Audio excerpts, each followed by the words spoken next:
공부를 시작하시기 전에요. 지난 종목을 좀 복습하고 시작하겠습니다. 봐주시죠. 조만간 DMI 신호가 뜰 것으로 보인다라면서 따라해 보셔도 될 것 같습니다라고 권고해 드렸었는데요. 실제로 왼쪽 붉은색 화살표에서 매수 신호가 발생을 하죠. 그리고 잠시 후 설명드린 매수 강화가 오른쪽 화살표에 바로 뜹니다. 아주 복습하기 좋은 사례가 되었네요. 자, 오늘 샘플은 현대차로 가보겠습니다. 매수 신호가 최근 들어서 중첩해서 발생을 했는데 그중에서 진성 매수 신호와 가짜 매수 신호를 감별하는 방법에 대해서 복습을 해볼 겁니다. 우선 샘플을 보시죠. 이 차트에서는 붉은색 화살표로 표시된 7월 23일, 7월 27일, 그리고 8월 6일, 9월 12일 네 번의 DMI 매수 신호가 발생을 했습니다. 이런 일 굉장히 드물어요. 많이 발생하는 그런 사건은 아닌데요. DMI 매수 신호는 어떻게 발생한다고 했었죠? 파란색으로 되어 있는 DI-가 초록색 선인 ADX를 30보다 위에서 아래로 뚫고 내려갈 때 1차 매수 신호가 발생을 합니다. 하지만 이것으로 매수 신호가 확정되는 것은 아니다라고 말씀을 드렸죠. 일단 가장 먼저 확인하셔야 되는 것이 초록색으로 표시되고 있는 ADX 라인이 3영업일 이내에 반드시 3영업일 이내에 꺾여야 됩니다. 고개를 숙여야 됩니다. 여기에서 일단 맨 왼쪽에 보시는 매수 신호는 탈락이 됩니다. 그냥 탈락만 되면 별 문제가 없는데 3영업일 이내에 ADX가 꺾이지 않으면 그곳에서는 오히려 강력한 저항이 만들어진다는 사실도 예전에 공부를 다 하셨어요. 저항은 일반적으로 양봉에서 많이 발생을 하며 양봉의 저항은 시가와 종가에 각각 70%, 30% 걸린다는 말씀도 드렸습니다. 실제로 저항이 걸리는 선을 수평선으로 한번 그려볼까요? 자, 이처럼 두고두고 그 지점까지만 오면 저항이 강하게 유지되고 있음을 확인하실 수 있습니다. 이제 나머지 세 개의 매수 신호를 살펴볼 차례인데요. 두 번째 붉은색 화살표에서 나왔던 매수 신호도 가짜임을 알 수 있습니다. 일단 ADX가 3영업일 이내에 고개를 숙이긴 했죠. 하지만 주봉상 MACD 오실레이터가 호전되는 모습이 확인돼야만 하는데요.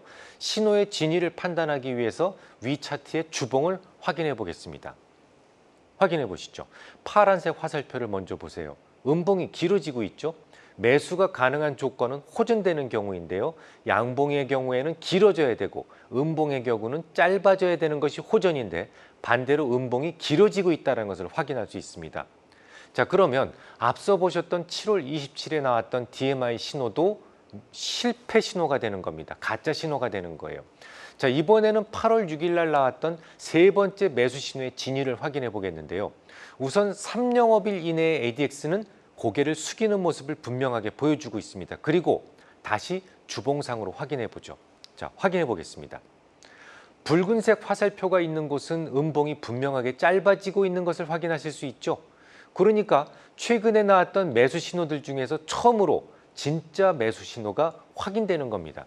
자, 그러면 진성 매수 신호의 확정 단계를 다시 한번 정리해 보죠. 자, 첫째, 어떻게 돼야 돼요?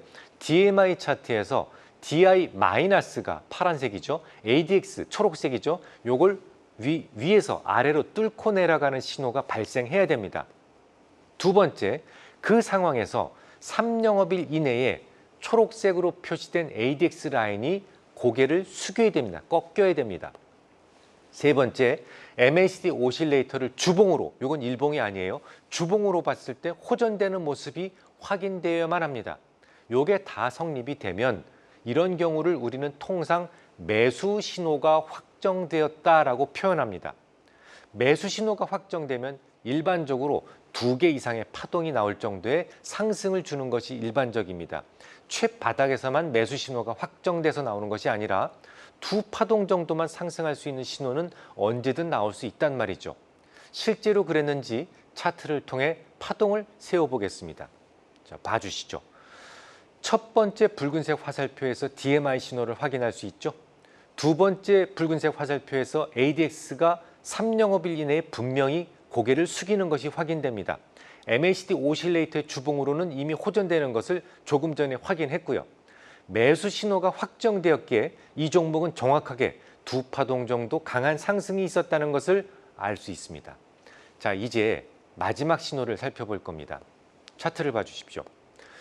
아주 최근에, 그러니까 정확하게 9월 12일 날 DMI 매수 신호가 발생을 했어요.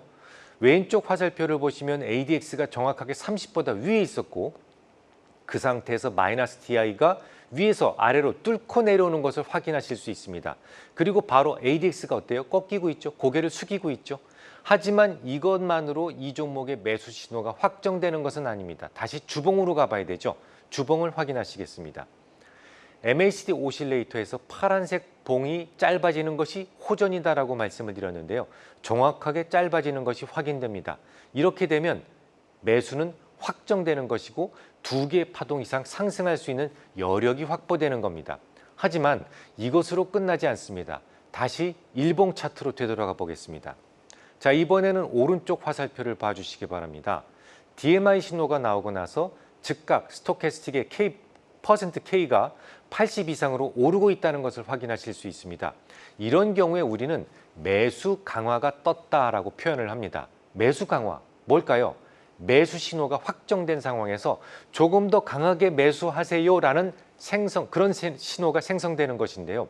이런 경우에도 통상 2개 파동 이상 상승을 하게 됩니다. 또한 스토캐스틱의 K가 80보다 위에 있을 때는 어떠한 상황에서도 매도하지 않는다는 소위 매도 금지 구역이 설정됩니다.